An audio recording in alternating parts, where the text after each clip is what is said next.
സർക്കാരിന് ബോധ്യപ്പെടാഞ്ഞിട്ടാണോ അതോ ബോധ്യപ്പെട്ടിട്ടും ആ രൂപത്തിൽ കാണിക്കുകയാണ്? കാരണം പ്രയോറിറ്റി ഒരു പ്രധാനപ്പെട്ട വിഷയമാണല്ലോ.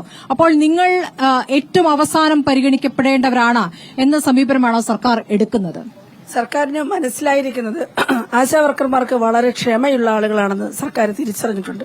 പ്രത്യേകിച്ച് ഇപ്പൊ ഇവിടെ ഈ ആശാ സഹോദരിമാർ സൂചിപ്പിച്ച ഈ കോവിഡ് കാലത്തെ അനുഭവം, അന്നും വേതനം കിട്ടാൻ ഞങ്ങൾ ഈ സെക്രട്ടേറിയറ്റിലൂടെ സമരം ചെയ്തിട്ടുണ്ട്. ഞങ്ങൾക്കെതിരെ കേസും ഉണ്ടായിട്ടുണ്ട്. സാമൂഹിക അകലം പാലിച്ചുകൊണ്ട് ഞങ്ങൾ ചെയ്ത ജോലിക്ക് വേതനം വേണമെന്ന് ആവശ്യപ്പെട്ടുകൊണ്ട് അപ്പോഴും കുടിശ്ശിക തന്നെയായിരുന്നു. ഇവിടെ തങ്കമണി പറഞ്ഞു, ഈ ഒരു പൈസയും ഇല്ലാതിരിക്കുമ്പോഴാണ് രാവിലെ മുതൽ രാത്രി വരെ നടക്കുന്നത്. പൊതുജനങ്ങൾ വിചാരിച്ചിരുന്നത് 10-40,000 രൂപ ശമ്പളം കിട്ടുന്നത് കൊണ്ടാണ് ആശാവർക്കർമാർ ഇത്രയും സ്ട്രെയിൻ എടുത്ത് ഇങ്ങനെ ഓരോ വീട്ടിലും വന്ന് ആശ്വസിപ്പിച്ച് അടുത്ത വീട്ടിലേക്ക് നടന്നു പോകുന്നത്. ഒരിക്കലുമല്ല. 150-200 രൂപ ഓട്ടോയ്ക്ക് കൊടുത്ത്, നമുക്കറിയാം അക്കാലത്തെ വണ്ടിയുടെ ചാർജ്, ബസ്സില്ല, ഇതെല്ലാം ചെയ്തിട്ട് ഗവൺമെന്റ് ഇന്നിപ്പോ നമ്മുടെ അവകാശപ്പെട്ടത് നമുക്ക് അംഗീകരിക്കപ്പെട്ടതിന് 17 ദിവസമായി ഇവിടെ രാപ്പകൽ സമരം. ഈ പൊരി വെയിലത്ത് ഇത്രയും അധികം വനിതകൾ വളരെ അച്ചടക്കത്ത് ഒരു ക്രമസമാധാന പ്രശ്നവും ഉണ്ടാക്കാതെ ഈ തെരുവിലിരുന്ന് സമരം ചെയ്യുമ്പോൾ ഈ സമരത്തെ കുത്തിളക്കി വിട്ടതാണെന്ന് പറയുന്നു. കേസ് ചാർജ് ചെയ്യുന്നു. ഇന്നിപ്പോ പുതിയ കേസ് വന്നിട്ടുണ്ട്. കണ്ടാലറിയാവുന്ന 1000-ലധികം ആളുകളുടെ പേരിൽ കേസ് വന്നിട്ടുണ്ട്. വലിയ പ്രശ്നമാണ് ആശാവർക്കർമാർ ഉന്നയിച്ചുകൊണ്ടിരിക്കുന്ന വലിയ ക്രമസമാധാന പ്രശ്നമാണ് ഈ കേരളത്തിൽ. സമരം ചെയ്ത ആവശ്യങ്ങൾ നേടിയ പ്രസ്ഥാനമാണ് CPIM അല്ലെ? അപ്പോൾ ആ CPIM ഇപ്പോൾ നടത്തുന്ന പ്രതികരണങ്ങൾ എന്തുകൊണ്ടാണ് അവർ പിന്തുണയ്ക്കാത്ത സമരം മുഴുവൻ വേറെ രൂപത്തിലുള്ള സമരമായിട്ടാണ് അതിനെ കാണുന്നത്?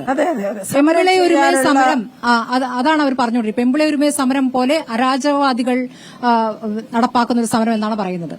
അവർക്ക് അതിനെക്കുറിച്ച് പറയുന്ന ആളുകൾക്കൊരു വ്യക്തത ഇല്ലാന്ന് വിചാരിക്കുന്നു. അതല്ലെങ്കിൽ വളരെ ബോധപൂർവം ആളുകളെ തെറ്റിദ്ധരിപ്പിക്കാൻ. എന്തായാലും ഈ രാജ്യത്തെ ഇന്ത്യയിലെ പൌരന്മാർക്ക് ഈ ജനാധിപത്യത്തിനകത്ത് സംസാരിക്കാനും പ്രതിഷേധിക്കാനും പ്രതികരിക്കാനും ഒക്കെയുള്ള ഒരു അവകാശം കൂടെ ചേർത്താണ് നമ്മൾ സ്വാതന്ത്ര്യം ലഭിച്ചിരിക്കുന്നത്. അപ്പോൾ അത് സംബന്ധിച്ച് അവർ കുത്തകയൊന്നും എടുക്കേണ്ട കാര്യമില്ല. മറിച്ച് ആവശ്യങ്ങൾ ഉന്നയിക്കുന്ന ആളുകളുടെ ഡിമാൻഡുകൾ എന്താണെന്ന് ആദ്യം പരിശോധിച്ച് നോക്കുക.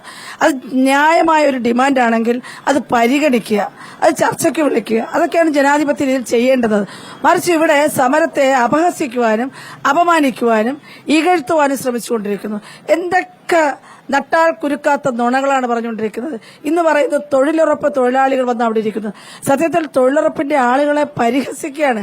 ഞങ്ങൾ ആവശ്യപ്പെടുന്നത് ആശാവർക്കർമാർക്ക് ID കാർഡും യൂണിഫോമും നൽകണം. അങ്ങനെയാണെങ്കിൽ ഇപ്പോൾ ID കാർഡ് ഇട്ടുകൊണ്ട് എല്ലാ ആശാവർക്കർമാരും അവിടെ ഇരുന്നേനെ. ഒരു തൊഴിലുറപ്പ് തൊഴിലാളി എന്നവർക്ക് ആരോപിക്കാൻ പറ്റില്ല. അപ്പോൾ എല്ലാ ന്യായങ്ങളും കള്ളമാണ് നിരത്തിക്കൊണ്ടിരിക്കുന്നത്. കണക്കുകളെല്ലാം കള്ളമാണ്. 13,200 രൂപ കൊടുക്കുന്നു പറഞ്ഞു. ഈ കേരളത്തിൽ ഒരു ആശാവർക്കറെ അവർക്ക് കാണിക്കാൻ കഴിയുന്നില്ല. പക്ഷെ എന്നിട്ട് എന്ത് ചെയ്യുന്നു? ഒരു ആശാവർക്കറുടെ പടം വെച്ചുകൊണ്ട് കഴിഞ്ഞ ദിവസം ഒരു വാർത്ത പ്രസിദ്ധീകരിച്ചു ഒരു പത്രത്തിൽ. പത്രം ഏതാണെന്ന് പറയേണ്ടതില്ല, ജനങ്ങൾക്ക് ഊഹിക്കാവുന്നുള്ളൂ.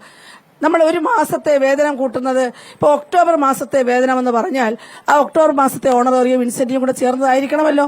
ഇവിടെ ഒക്ടോബർ മാസത്തെ ഓണറേറിയവും അതിന് മുന്നത്തെ മാസത്തെ ഇൻസെന്റീവ് കൂടെ ചേർത്തിട്ട് ഒരു കള്ളക്കണക്കുണ്ടാക്കിയിട്ട് അത് 13,200 രൂപ കൂടുതൽ. ആ വനിത പറയാണ്, എനിക്ക് ഈ 13,200-നേക്കാൾ 100 രൂപ കൂടുതൽ കിട്ടിയെന്ന് പറയാണ്. സത്യത്തിൽ എന്തൊരു അപഹാസ്യമാണ് നടത്തിക്കൊണ്ടിരിക്കുന്നത്. അതുകൊണ്ട് ഇതൊന്നും ഇവിടെ വിലപ്പോവില്ല. ഞങ്ങൾ സമരം നടത്തുന്നു. കേരളത്തിലെ ആശാവർക്കർമാർ 26,000-ലധികം വരുന്ന ആശാവർക്കർമാരുടെ മുഴുവൻ ആളുകളുടെയും ആവശ്യമാണ് ഇവിടെ ഉന്നയിച്ചിരിക്കുന്നത്. ശരി ശാന്തമായി, ഇപ്പോൾ മുഴുവൻ ആളുകൾ എന്ന് പറയുമ്പോൾ CITU പറഞ്ഞു ഞങ്ങൾ ഈ സമരത്തിനില്ല. അവരൊരു ദിവസത്തെ സമരം നടത്തിയതുകൊണ്ട് ചെറിയ ആവശ്യങ്ങൾ നേടിയെടുത്തു എന്ന് പറയുകയാണ്. അപ്പോൾ എത്ര പേര് ഇതിൽ നിന്ന് മാറി നിൽക്കുന്നുണ്ട് 26,000-ൽ? അത് ഏകദേശ കണക്ക് ഞങ്ങൾക്കില്ല. കുറെ പേര് മാറി നിൽക്കുന്നുണ്ട്. പക്ഷെ ഞങ്ങൾ ആശാ വർക്കേഴ്സ് ഇവിടെ ഇരിക്കുന്നവരൊക്കെ, പിന്നെ എനിക്ക് ഒരു കാര്യം ഓർമ്മിപ്പിക്കാനുള്ളത്, ഇവിടെ ഈ നമ്മുടെ ഈ കേരളം മൊത്തം അറിയപ്പെട്ടിരിക്കുന്നത് ഇപ്പോഴാണ് അവരറിഞ്ഞത് ഞങ്ങൾക്ക് 233 രൂപയേ ഉള്ളൂ ഒരു ദിവസമെന്ന്. അതുകൊണ്ടാണ് ഞങ്ങൾക്ക് മറ്റുള്ള സംഘടനകളെല്ലാം പിന്താങ്ങാൻ ഞങ്ങൾക്ക് സപ്പോർട്ട് ചെയ്യാൻ വരുന്നത്. ഈ ഒരുപാട് സംഘടനക്കാർ വന്നു. അങ്ങേയറ്റം സെക്രട്ടേറിയറ്റിനകത്ത് ജോലി ചെയ്യുന്ന അവർ പോലും ഞങ്ങൾക്ക് പിന്തുണയായിട്ട് വന്നു. കാരണം ഞങ്ങൾക്ക് 233 രൂപ കിട്ടുള്ളത് കേരളത്തിൽ ഇപ്പോഴാണ്, ഈ സമരത്തിന് ശേഷമാണ് ജനങ്ങൾ അറിയുന്നത്. എന്നിട്ട് ഫീൽഡ് ഞങ്ങൾ പോകുന്ന വീടുകളിലേക്ക് പോരുമ്പോൾ, അയ്യോ ഇത്രയും നാളും നിങ്ങൾ ഈ 233 രൂപയ്ക്കാണോ ജോലി ചെയ്തത്? അതിപ്പോഴ് 7,000 രൂപ ആയതിനു ശേഷം, അതിനു മുമ്പ് അത്രയും പോലും ഇല്ലായിരുന്നു. അപ്പൊ ആളുകളെല്ലാം ഇപ്പൊ മനസ്താപിച്ചുകൊണ്ടിരിക്കുക. ഈ ആശമാര് ഇത്ര പൈസയ്ക്കാണോ ഇത്രയും നാളും കിടന്ന് ജോലി ചെയ്തത്? എന്തൊരു പരിതാപകരമായ ഒരു അവസ്ഥയാണ് അവരുടെ. എന്നിട്ട് പോലും ഈ സർക്കാർ കണ്ണു തുറക്കാത്തത് എന്താണ് എന്ന് അവർ ഞങ്ങളോട് ഇങ്ങോട്ട് ചോദിക്കുകയാണ്. ശരി, ബീന ടീച്ചർ, ഇപ്പോൾ അന്ത്യശാസനം വന്നിരിക്കുകയാണല്ലോ. ഇപ്പോൾ എണ്ണമെടുക്കാൻ പറയുന്നു, സമരത്തിലിരിക്കുന്നവരുടെ പേര് വിവരങ്ങൾ തിരക്കുന്നു. അപ്പോൾ നിങ്ങൾക്കെതിരെ ഒരു നടപടി എന്ന രൂപത്തിലേക്ക് പോവുകയാണെങ്കിൽ, നിങ്ങൾ ഇത്രയും പേരുണ്ട് സമരത്തിൽ, അതിനെ നിങ്ങൾ എങ്ങനെ നേരിടും? ഞങ്ങൾക്ക് അതിനൊരു പേടിയില്ല. ഞങ്ങളിപ്പോ ഇവിടെ ഉള്ള എല്ലാ ആശമാരും ഞങ്ങൾ ഈ നേട്ടം എടുത്തതിന് ശേഷം മാത്രമേ പോവുള്ളൂ. അവരിനി എന്തെല്ലാം ഓലപ്പാമ്പ് കാട്ടി പേടിപ്പിച്ചിരുന്നാലും ശരി തന്നെ ഞങ്ങൾ ഒറ്റക്കെട്ടായിട്ട് ഞങ്ങൾ ഈ സെക്രട്ടേറിയറ്റിൽ തന്നെ കാണും. ഞങ്ങൾക്ക് ലഭിക്കാനുള്ളത് വാങ്ങിക്കൊണ്ടേ ഞങ്ങൾ പോവുള്ളൂ. പിന്നെ കോവിഡ് സമയത്ത് അന്ന് ഞങ്ങൾക്ക് നല്ലൊരു പട്ടം തന്നു, ഏതോ ദി ബാരിയർ എന്നും പറഞ്ഞുകൊണ്ട്. പക്ഷെ അത് ഞങ്ങൾ കഷ്ടപ്പെട്ടതിന്റെ ഒരു എന്താ പറയുക, ഒരു സമ്മാനമായിട്ട് ഞങ്ങൾക്ക് ഇന്ന് ഞങ്ങളത് കൊണ്ടു നടക്കുന്നുണ്ട്. ആ സമയത്ത് കോവിഡായിട്ട് വീട്ടിലിരിക്കുന്ന വ്യക്തികൾക്ക് ഞങ്ങളുടെ കയ്യിൽ നിന്ന് കാശ് മുടക്കി അതാത് സെന്ററുകളിൽ, അതായത് ഹെൽത്ത് സെന്ററിൽ പോയി മെഡിസിൻ വാങ്ങിക്കൊണ്ടുവന്ന് അവർക്ക് കൊടുത്തിട്ടുണ്ട്. പുറത്തുനിന്ന് വാങ്ങേണ്ട മെഡിസിനും ഉണ്ട്, അത് വാങ്ങിക്കൊണ്ടുവന്ന് കൊടുത്തിട്ട് അതിന്റെ കാശ് പോലും ഞങ്ങളുടെ കയ്യിൽ നിന്നാണ് പോയിട്ടുള്ളത്, അതുപോലും തന്നിട്ടില്ല. അപ്പം ഇതെല്ലാം കണക്കിലെടുത്ത് നമ്മൾ ഗവൺമെന്റിനോടല്ല പൊരുതുന്നത്, ഗവൺമെന്റ് നയത്തിനോടാണ്, അല്ല ഈ സർക്കാരിനെതിരായിട്ടല്ല ഞങ്ങൾ അതെ, നിങ്ങൾക്ക് ഇപ്പോൾ വേതനം തരുന്നതുമായി ബന്ധപ്പെട്ട് കേന്ദ്രത്തിന്റെ നയം ഒരു പ്രധാനപ്പെട്ട വിഷയമാണ്. ഇപ്പോൾ പ്രധാനമന്ത്രിയും നിങ്ങളെ പുകഴ്ത്തി സംസാരിച്ചതാണ് കോവിഡിന് ശേഷം. അപ്പോൾ കേന്ദ്രം നിങ്ങൾക്ക് തരേണ്ട ഇൻസെന്റീവ് തരുന്നതിൽ വീഴ്ച വരുത്തുന്നുണ്ട്. അതായത് ഇവിടേക്ക് വരുന്ന ഫണ്ട് കുറയുന്നു, പലപ്പോഴും ഫണ്ട് കിട്ടുന്നില്ല. അപ്പോൾ സംസ്ഥാന സർക്കാർ തന്നെ എടുത്ത് നൽകുകയാണ്, കേന്ദ്രം തരാത്തതുകൊണ്ട് എന്നൊക്കെയാണ് ആരോഗ്യമന്ത്രി പറഞ്ഞിട്ടുള്ളത്. അപ്പോൾ ബിജെപി പ്രവർത്തകർ, ബിജെപി നേതാക്കളും നിങ്ങളുടെ സമരപ്പന്തലിലേക്ക് വന്നിരുന്നു. അവരെന്താണ് പറയുന്നത്? ഞങ്ങള് ബിജെപിയുടെ ശ്രീ വി മുരളീധരൻ ഞങ്ങളുടെ സമരപ്പന്തലിൽ വന്നിരുന്നു. അദ്ദേഹം സംസാരിക്കുന്നതിന് മുമ്പ് തന്നെ ഞങ്ങൾ പറഞ്ഞത്, ഞങ്ങളുടെ സമരം കേന്ദ്രത്തോടും സംസ്ഥാനത്തിനോടും ഒരേപോലെ തന്നെയാണ്.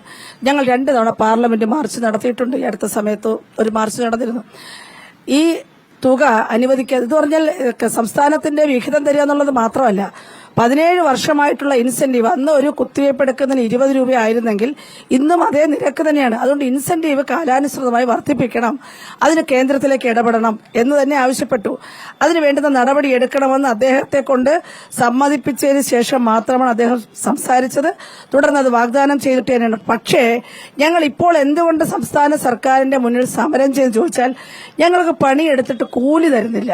അത് ചർച്ച ചെയ്യണ്ടേ? പണിയെടുപ്പിച്ചാൽ മതിയോ? 24 മണിക്കൂറും പണിയെടുപ്പിച്ചാൽ മതിയോ? ഇങ്ങനെ വിരൽത്തുമ്പിൽ അധികാരികൾ ആവശ്യപ്പെടുന്ന നിമിഷം ആശമാർ റിപ്പോർട്ട് കൊടുക്കണം. അത് കല്യാണ വീട്ടിലാണെങ്കിലും മരണ വീട്ടിലാണെങ്കിലും സ്വന്തം വീട്ടിലൊരാൾ മരിച്ചു കിടക്കുമ്പോൾ പോലും ഞങ്ങൾക്ക് റിപ്പോർട്ടാണ് പ്രധാനമെന്ന് പറഞ്ഞ് റിപ്പോർട്ട് വളരെ നിർബന്ധിതമായി ബലപ്രയോഗത്തിലൂടെ പിടിച്ചെടുക്കുന്നത് പോലെ വാങ്ങിച്ചുകൊണ്ടിരിക്കുമ്പോൾ കൂലി ചോദിച്ചാൽ തരില്ല.